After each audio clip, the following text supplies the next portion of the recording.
family care after an autism diagnosis. Adapting to the diagnosis that your child has special needs poses a lot of stress on parents.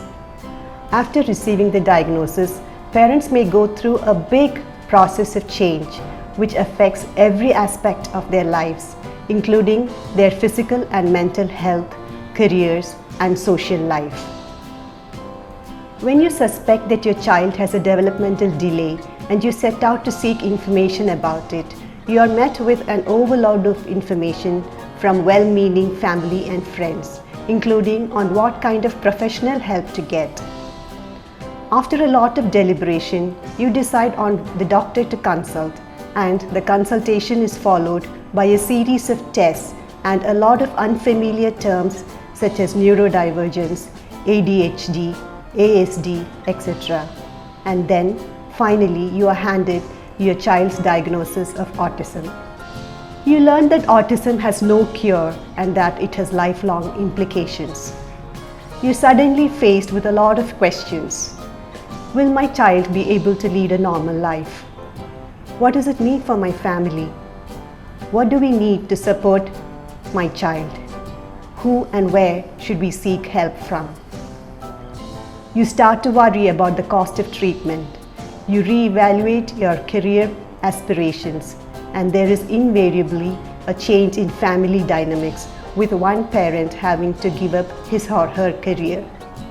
And many often, families turn to grandparents to step in as caregivers. The grief cycle.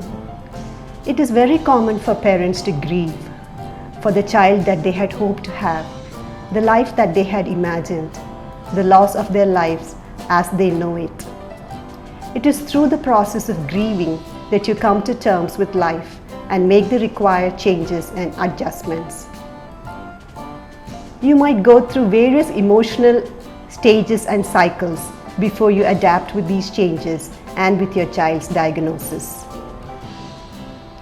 After you receive the diagnosis, you may find yourself feeling lost and confused. Life may make no sense, have no meaning, and everything may seem too overwhelming. That is the time when denial may set in. You may not be convinced that the doctor has accurately diagnosed your child, and you may set up appointments with different doctors to see if you can get a different outcome. It is also possible that you completely shut down and not want to talk about the diagnosis at all. This stage of denial is usually followed by anger. Questions like, "Why did this happen to me?" may come up repeatedly. You might find yourself blaming others. "If I didn't have such a stressful pregnancy, maybe it would have been different." You may find that you lose your temper easily or may be quick to cry. Feelings of anger may be replaced by depression, a feeling of numbness. Getting out of bed, making simple decisions, and getting through the day may feel challenging. Being around people, hearing their opinions, and participating in conversations may seem overwhelming. There may also be a stage when a lot of what if or if only statements come up. Some parents may find themselves visiting religious places and making offerings to help their child. This stage is called bargaining, and this is usually when you start opening up to others about the diagnosis. Finally, there is acceptance. When parents come to a place of acceptance, they start to make adjustments and adapt with their new life. You may feel relieved that you now have a name to the challenges your child is facing and can have a plan in place to help your child. You no longer resist the reality of the situation or struggle to make it something different. Sadness and regret can still be present in this phase, but the emotional survival tactics of denial, anger, and bargaining are less likely to be present. Each parent will have their own unique journey. Some parents may find it hard to reach a place of acceptance, while others may have periods of anger, grief, and denial even after accepting the diagnosis. Be kind to yourself and accept how you feel. Do not feel pressured to be okay or strong for the sake of your child. The emotions you feel are absolutely justified. Be kind to yourself, your spouse, and your child during this process. Now let's look at some common problems that parents face after a diagnosis. Guilt. Many parents might start thinking that their child's diagnosis might stem from something they did wrong during pregnancy, like taking a medication without prescription, using psychoactive substances before or during conception.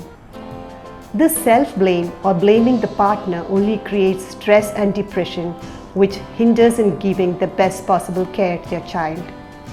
Remember, causal factors only suggest the probability of developing a condition. They may or may not have led to the development of autism. What is important is how early the condition has been diagnosed and that the child gets proper intervention and support. Depression. Like discussed earlier, adjusting to the new life might cause stress to parents, and if proper support is not received, it could escalate to depression. Recognizing that your mental health is as important as your child's, and getting support and being educated during the journey ahead in an optimistic and realistic way helps in setting realistic goals. Whenever you feel an emotional breakdown, you should take a break. Find someone you trust to share your concerns with, and also reach out for professional help when things get complicated. Lack of support. When receiving an autism diagnosis, the thing that most parents are afraid of is how society will react to their child's condition. You're constantly afraid of your child getting bullied or judged when you take him out to public places. In some families, due to the lack of awareness regarding autism and how the child and parents can be helped, the extended family may try to keep away, creating in parents a feeling of isolation and lack of support. Some parents may try to keep the diagnosis a secret and keep the child at home. But remember that children with autism struggle to act in socially acceptable ways. So when they are restricted from participating in such gatherings, they are missing out on an opportunity to get exposed to real-life scenarios and learning from them. Be your child's advocate. Educate others about your child's challenges so he's not judged as being bad-mannered or stubborn. Stress. Stress is a normal reaction to everyday pressures. A small amount of stress can be good because it motivates good performance, but it can be unhealthy if it upsets day-to-day functioning. When caring for a child on the autism spectrum, parents might experience severe levels of stress that can destroy physical as well as psychological well-being. The best way of dealing with stress is asking for help and sharing your concerns with others. When you try to reach out to others, they can help you see solutions that you can't see before. Stress management exercises such as meditation and yoga might also help. If you feel things are getting out of hand, professional help should be taken. Feeling of incompetence. When caring for a child with autism, parents might sometimes feel that their strategies are not working and that they are not able to help their child, resulting in a feeling of incompetence. Every child is different. A strategy which is successful for one child with autism might not be as successful for another child with autism. When a strategy is not working for your child, it just shows that the strategy may need to be modified or that your child needs some time with it.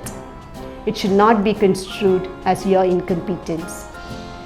Being updated with new resources in the field and taking help and guidance from professionals could help to reduce such issues and concerns.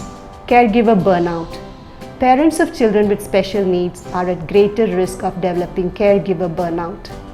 This is a common problem caused by a lack of self-care and a constant feeling of being overwhelmed all the time.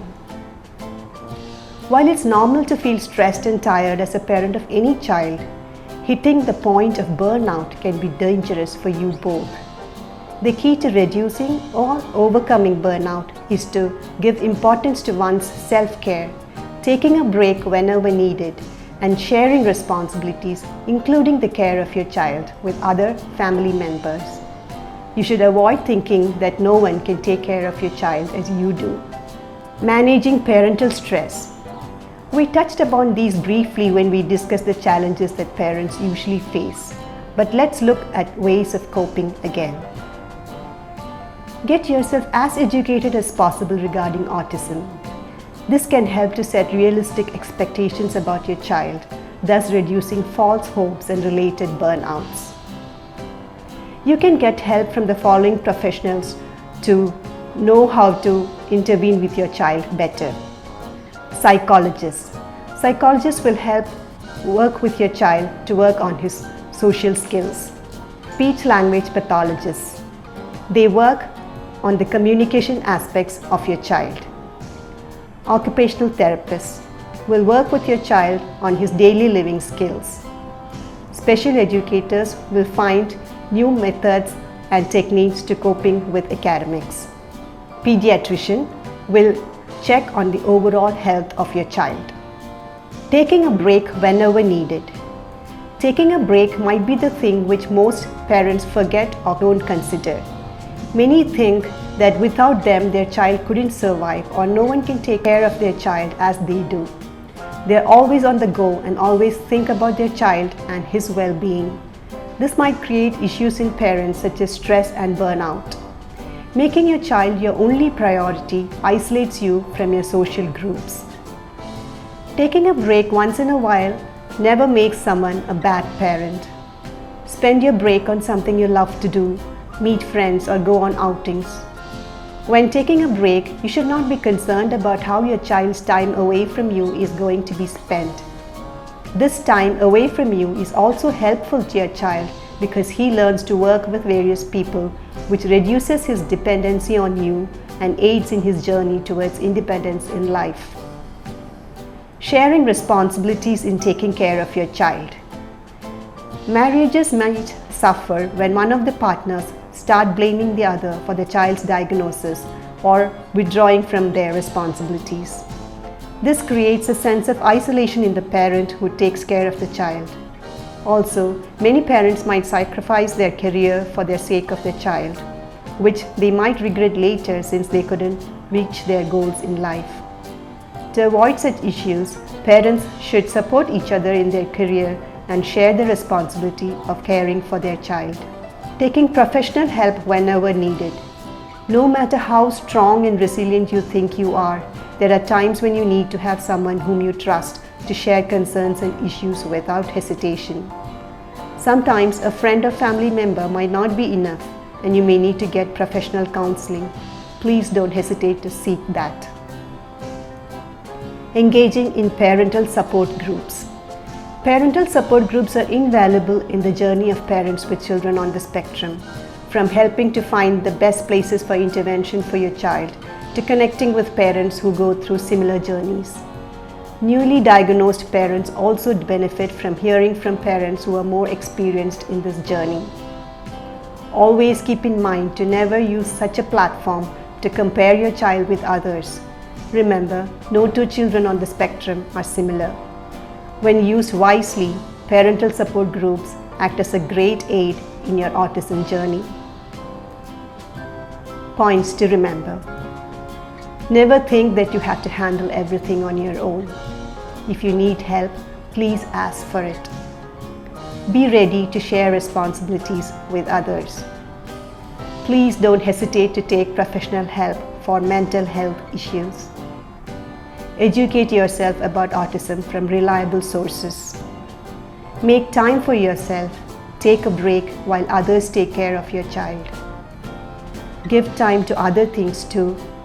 Don't make your child your only priority. Take care.